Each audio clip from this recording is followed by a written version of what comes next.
Good evening and welcome back to Live at 5. I'm Haley Gordon. And I'm Kelsey Rushing. As you know, it is Wednesday in which we host the official Richmond County Athletes of the Week. So let's get right to it with tonight's top story.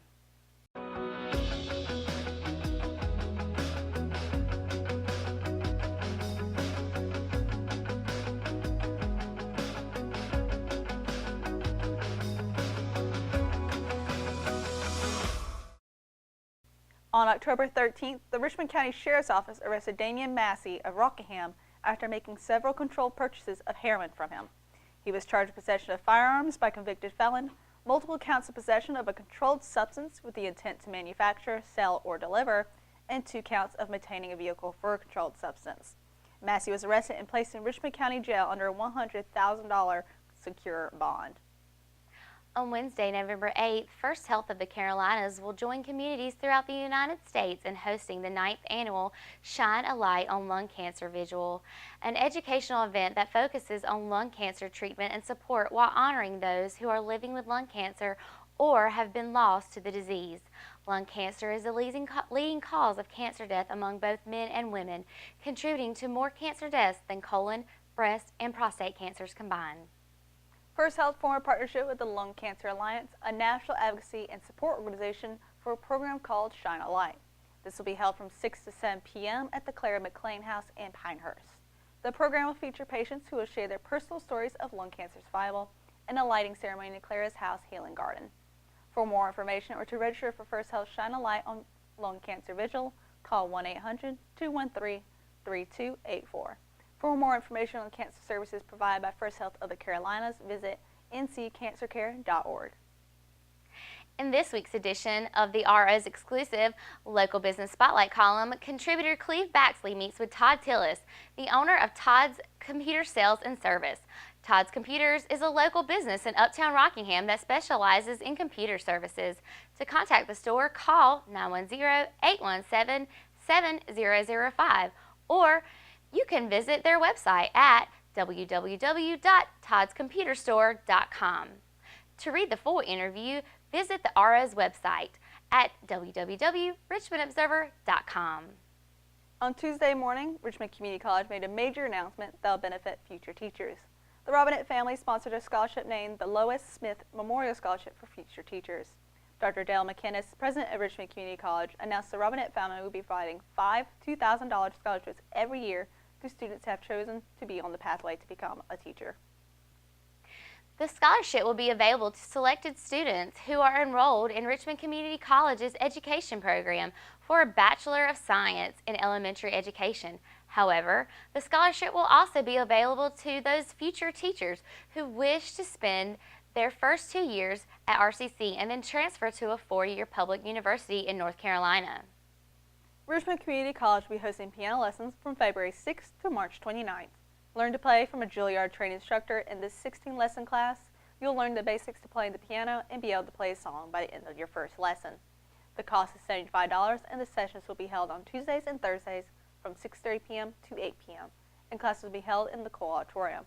To sign up for this opportunity, contact Angenique Gillenwater by phone at 910-410-1848 or by email at gillenwater@richmondcc.edu.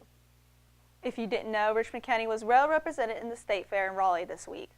The Carter family owns the Hills Roasted Corn Truck and is one of the most beloved vendors at the fair and has been since 1969. Check out Lance Jenkins' moments at the food truck on Sunday on Facebook. We'll be right back after these messages. At Richmond Community College, we can prepare you for a high-skill, high-paying career in a variety of fields. From business to education, engineering, utilities, healthcare, criminal justice, information technology, and human services. At Richmond Community College, we can save you thousands of dollars on tuition through our university transfer programs that provide a seamless transition to universities and colleges throughout North Carolina. At Richmond Community College, we are always developing new courses and programs in response to the communities we serve. We offer day, evening, and online courses, and you can now complete 5 curriculum programs entirely online. At Richmond Community College, we believe in helping you prepare for a better life.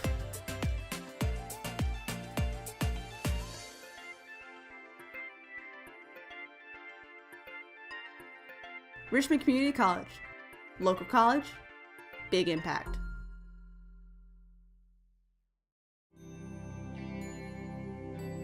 With hospice, you guys just outdo yourselves every day. And I really appreciate it. I honest to God don't know what I would do if it weren't for you. The things that you do, I'm in approval of. And thank you. I don't know what else to say other than thank you.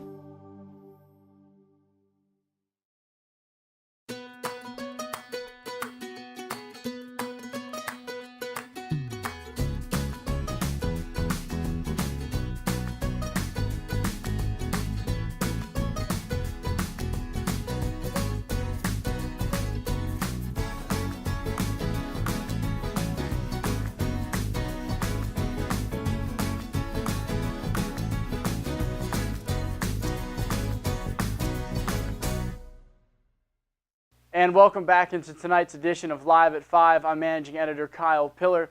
It's Wednesday, and you know what that means. It's time to meet our official Richmond County Athletes of the Week, presented by the Richmond Observer. If you checked out Wednesday's edition of the RO, you would have seen that our weekly nominees were released and chronicled in exclusive featured articles. If you haven't gotten around to reading the articles yet, you can view them on our website at www.richmondobserver.com. Check them out on our Facebook page or our Apple and Android app, which of course is free to download. Tonight we've got our male athlete of the week in studio for an exclusive sit-down interview, but our female athlete, Jayana Nicholson, will not be able to join us. But of course we want to congratulate Jayana as she made it to the second round of the state playoffs in tennis this week as the number 2 seeded Lady Raider player. We want to wish her continued success as she's also a basketball and soccer player at Richmond, and hope to maybe see her in studio for one of those sports later on down the road. Again, you can see her entire article on any of our social media pages and our website. Now back to our male athlete. He's a sophomore soccer player who starts at right midfielder and has played a crucial part in the Raiders' successes this season, including Tuesday's SAC tournament win over Hoke County. He's netted 4 goals this year, which his best performance being a 2-goal showing against Purnell Sweat earlier in the season. Our guest is academically talented and has a knack for how the U.S. government works. He's in the AP cluster at Richmond and hopes to one day earn his doctorate degree in whatever field he chooses to study. When he's not in the classroom or on the soccer field, our nominee can be seen helping out around town with his family or scout troop. And joining us now exclusively in studio on Live at 5 is Noah Jordan. Noah, it's a pleasure to have you in studio tonight. Pleasure to be here, Kyle. So let's talk about your soccer season so far. I mean, there's lots of accolades, there's lots of things to talk about you later on as a student at Richmond, but let's start with soccer. Last night you guys were on the road at Hoke County. The Sandhills Athletic Conference Tournament started. You guys were the 5 seed, they were the 4 seed, and you were victorious. Just kind of walk us through last night's game. Well, last night was kind of a revenge game. We lost both games in the regular season. Both were very difficult losses, and last night we came out on top. Our passing was really good. Benny said that our touches could have been better and that we were on our A game. He said that we seemed a lot different, and if we'd have played like we did last night throughout the season, we probably could have been champions or at least the number 2 spot in the conference, and which I thought was a really good compliment from Benny. And so I hope we can keep doing that. Yeah, and so, you know, not to spoil anything here, but you guys are on the road tonight. You're going to go to number 1 Pinecrest, and certainly wish you the best of luck there. But going back to last night's game, you know, you're a midfielder. You know, your job is to kind of work the middle of the field. So what worked well for you individually last night? Well, we had Patrick Hamilton start out on the right mid, and then about 20 minutes in, he subbed me on. And what really helped us was when we got out there, Carlos Alcacer, me and Jose Fonseca, we had a few passes in between the middle, and then we passed it to Brett, and then was able to send Carlos through to secure a second goal, and that made it 2-1, which really helped us come out on top in the victory. And being able to control the middle really moves the pace of the game, and really being aggressive in midfield really takes a toll on the defense as well as the other team. Absolutely. So let's kind of talk about your season in recap. I mean, you guys are kind of in the twilight of your season. You know, not what it was last year when you were a freshman, but at any rate, still a good season. Still more wins than losses, which is always a good thing. So just kind of talk about your season. You had 4 goals on the year. You had a 2-goal performance early on, but just what's it like to be a Richmond Raider soccer player? It's really fun, especially being an underclassman, being a sophomore. It's really fun to be able to play. A lot of players on the team, they don't get to play, and I'm not saying they're not good. It's just that they work hard. It's just fun being able to play, especially with teammates that are older than you, because once they're gone, you've had experience on the varsity, and the JV's moving up. You'll get to play with them, and so you'll have experience more than they will, and you know how to play the game better at a varsity level than JV. Sure, and you know, you're kind of in that boat of being a sophomore. You've earned your stripes, so to speak. You've earned the right to start and to come into the varsity level. And I know when I spoke to Coach Howard, he talked about your playing ability and your leadership on the field very highly. So I know that he's glad to have you. Let's kind of transition then into Noah Jordan, the student. You're a sophomore at Richmond. You're in the AP cluster. I know that you told me the other day your favorite class is AP Gov. It's also your most difficult. So tell the folks at home just kind of what you're involved with at school academically. I'm in the Fellowship of Christian Athletes.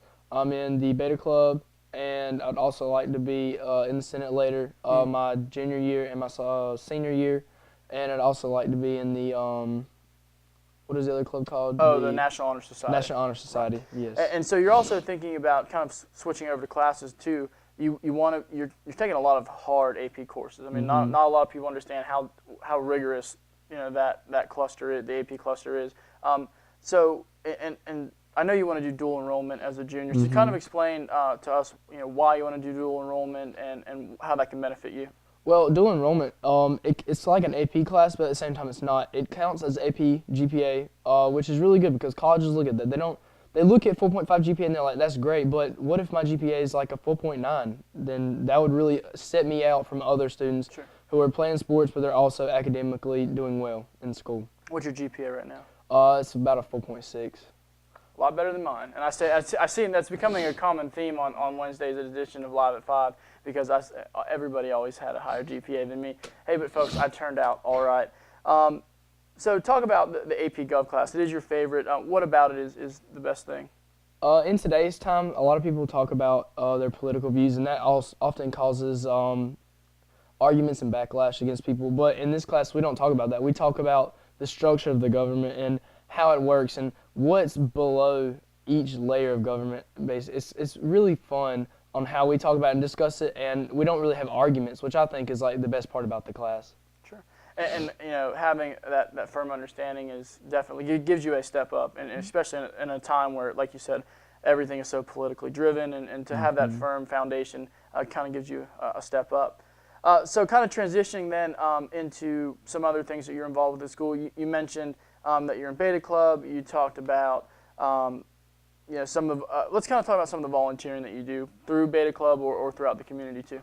In the school, sometimes we help with our daily bread. Which is the food ministry. Food drive, yes, sir. There's the Humane Society, the Pregnancy Center in downtown Rockingham, and there's one more I'm trying to think of. And you do a lot through Boy Scouts, and Yeah, we'll talk Boy about that Scouts. in just a second. But just kind of walk through some of the things that you do. I know that you built elevated beds at the Humane Society. What do you do for the Our Daily Bread? People donate cans and different types of food, and you package those and package them away for other people like who don't have food, and so like you can give them out to the community, people like that. Okay, and so a lot of this goes through helping with your Beta Club hours, correct? Yes. All right, awesome. So kind of, you know, in lieu of that, segueing into Boy Scouts, you know, this is very, very cool. And when I found out that you were in Boy Scouts, I smiled because I myself am an Eagle Scout, and I think, you know, sadly, Scouts is a dying organization. And not as many students or young men involved in scouting as it once was. So tell the folks at home what troop you're in, what's your rank, kind of where you are right now in Boy Scouts. I'm in Troop 64. I'm a Life Scout. I'm almost about to start my Eagle Project. I have to wait a little bit before I can start it, but right now I'm just trying to think of ideas of what I can do around the community. Something that can, not something that's easy to get done with, something that'll really help the community out. Yeah, so do you have any ideas right now? I was really thinking about doing something at the Pruitt Health Center. That's where my great-grandma was before she died, and I was thinking about doing something there, or possibly doing something in my church. I really want to help my church because, you know, they're building a building out there, and I thought maybe I could do something out there. Sure, absolutely. So what are some of the things that Scouts have taught you? And you know, the same thing with soccer. Both organizations or both activities teach young people qualities. So what are some of the things that soccer and scouts have taught you? Having a good work ethic is really a big thing. Giving 100% in what you do and everything you do. Never, always having like trustworthy friends. Not really trustworthy, but like trusting your friends. Really, like you know what they're doing and they know what you're gonna do, and you can work together on certain projects. And it's kind of like in soccer, you work together for one common goal. Absolutely. And kind of speaking about your work ethic, one thing that I learned from our conversation the other day in our preliminary interview was just how much effort you put into everything that you do, whether it's school, whether it is sports, whether it's extracurricular activities. I got the vibe that you put in extra work all the time. So kind of talking about that, your interesting fact this week kind of is not something I would expect a sophomore student to say, but what was your interesting fact, if you remember? That I don't focus on sports as much as I do school, because a lot of athletes there's a lot of better athletes than me, but I feel like academics are more important. Yeah, and sad to say that a lot of students may not feel that way if they're athletically talented. And so, you said that, to quote you, there are a lot more notable things about being talented or driven academically than athletically, and so I think that's very commendable. So let's talk about the future. None of us can read minds, but you do seem to have a firm grasp on what you want to do, and you're only a sophomore, so you've got technically 2.5 more years to figure it out. But you're interested in biology and medicine. So what are your future plans? I'd like to attend NC State or UNCW for marine biology, or UNC.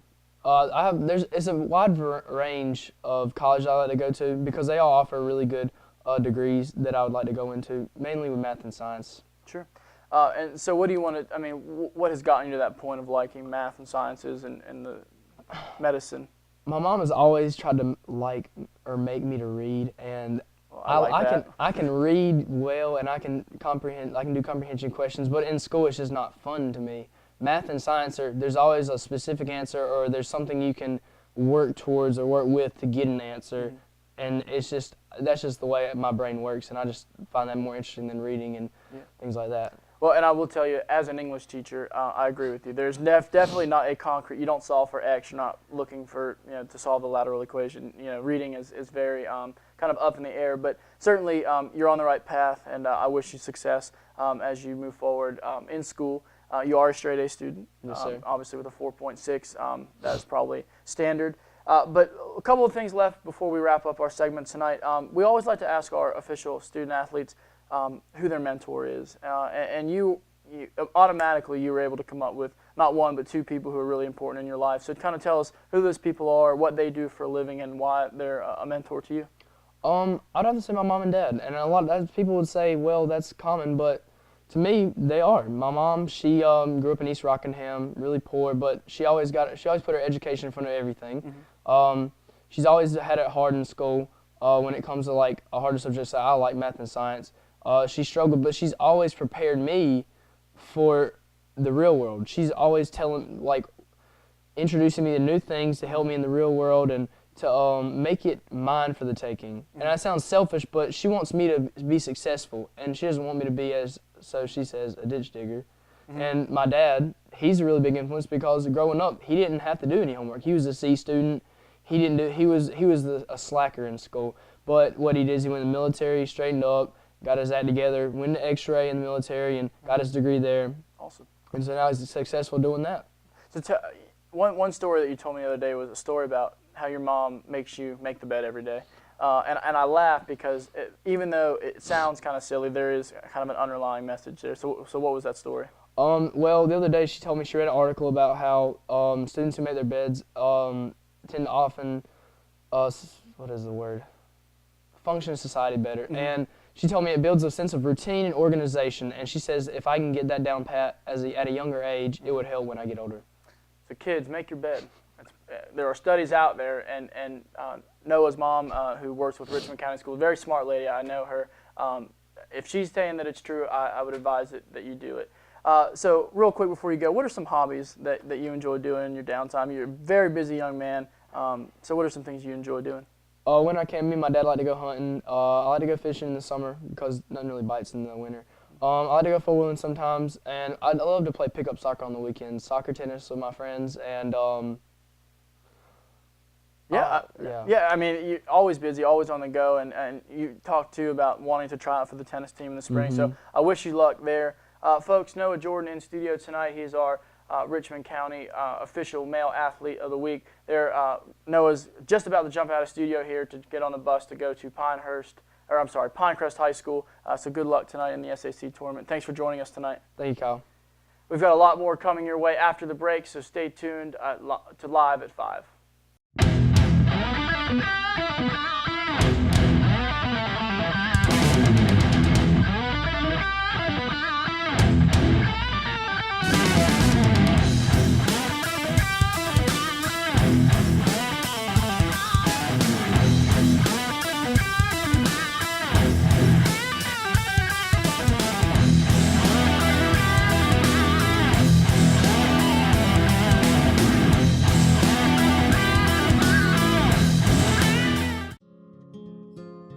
Willow Tree Antiques and Gifts is a specialty retail store in downtown Rockingham, in the heart of Richmond County.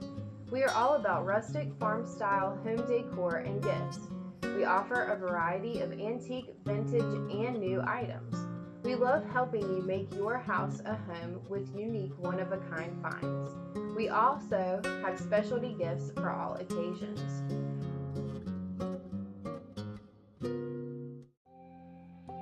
Family Pharmacy has been serving Richmond County since April 2007, and we have enjoyed getting to know our customers since then.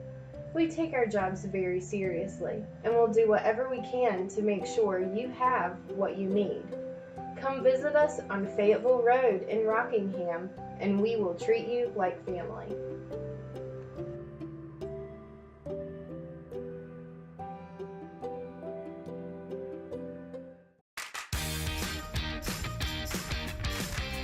I'm Kelly. I worked at Champion Ford for 2 years. 6 years. 3 years. 1 year. I've been at Champion Ford for 13 years. 1 whole year. 15 years. I'm Jamie and I've been at Champion Ford for 12 years. I've been here 8 years. Champion prices, champion service, champion experience. Get treated like a champion today at Champion Ford. Just down the road from our prices, championfordlincoln.com. We are Champion Ford.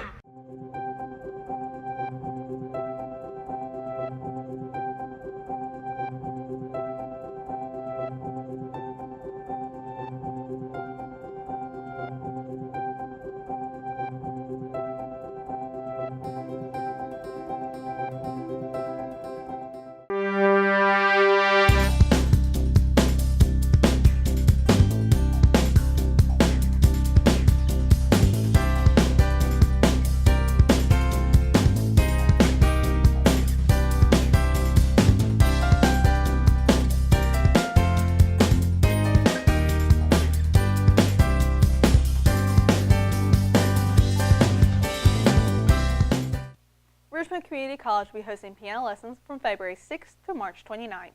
Learn to play from a Juilliard trained instructor in this 16-lesson class. You'll learn the basics to playing the piano and be able to play a song by the end of your first lesson. The cost is $75 and the sessions will be held on Tuesdays and Thursdays from 6:30 p.m. to 8 p.m. and classes will be held in the Cole Auditorium. To sign up for this opportunity, contact Angenique Gillenwater by phone at 910-410-1848 or by email at gillenwater@richmondcc.edu. With its win on Tuesday, the Raiders will advance to the semifinal round of the SAC tournament. As it is currently the lowest seeded team, Richmond will be traveling to Pinecrest High School on Wednesday, that's today, to play the #1 seeded Patriots. The Raiders match is set for 7:30 p.m. at Pinecrest High School in Southern Pines. The Richmond Observer will have full coverage and stats following the game. Welcome back to Live at 5, and now for tonight's sports. Raiders boys soccer gets past Hope County 2-1 on Tuesday to advance to the SAC semifinals match. Junior forward Carlos Alcazar netted both of Richmond's goals in the first half, bringing his season total to 14. At the 17-minute mark of the first half, Alcazar struck down the right side of the box and launched a sharp angled shot past the goalkeeper. 6 minutes later, Alcazar struck again, this time scoring from the left side of 18-yard box. Richmond's golfer Haley Miller places 74th in state playoffs at Pinehurst #1 on Monday and Tuesday. In the opening round of the two-day tournament, Miller shot a 100 and followed up with a 96 on Tuesday. Her overall score of 196 landed her firmly in 74th place. Miller said, quote, "It was a great experience to see all of the competition. I didn't play like I wanted to, and it was rough getting things to work the way I wanted to," end quote. Regardless, head coach Jeff Ingram was proud of her performance for the year and added, "It was really something for a 10th grader to make the state playoffs." And now we will go to Kelty Rushing, head weather broadcaster, for today's weather forecast. Thanks, Haley. Today's 3-day weather forecast is brought to you by Willow Tree Antiques and Gifts. As you can see from our office cam, it's a nice sunny day outside, and it's great, even though it's October. But other than that, let's move to your 3-day weather forecast. Thursday, we have a high of 64 with partly cloudy skies and a small chance of rain shower, and a low of 41 that evening. Friday, we have a high of 72 with mostly sunny skies and a low of 49 that evening. Saturday, we have a high of 74 with partly cloudy skies in the morning with more clouds in the afternoon and a small chance of rain, and a low of 59 with light rain and thunderstorms overnight going into the morning as well. Back to you, Haley, at the news desk. All right, Live at 5 viewers, everybody make sure you make plans to head out to the 35th Annual Seaboard Festival this Saturday, the 28th, in Hamlet. The festival is a family-friendly event featuring crafts, kid events, food, and a variety of entertainment. Each year, the event sponsors a regional car show, conductor's call, and a 5K race event. So put it on your calendar and come on out. Festivities will begin at 9 a.m. and will conclude at 5 p.m. But you know you better get there early so you can get in that chicken and a stick line. For any questions, please contact the festival director at info@seaboardfestival.com or leave a message by phone at 910-557-5570. Make sure to download the updated Richmond Observer app for Apple and Android devices. On the app, you can find news, sports, the Richmond County Community Calendar, and coupons for businesses in the local area. Thanks for joining us, and we'll see you tomorrow for another episode of Live at 5. Good night, Richmond County.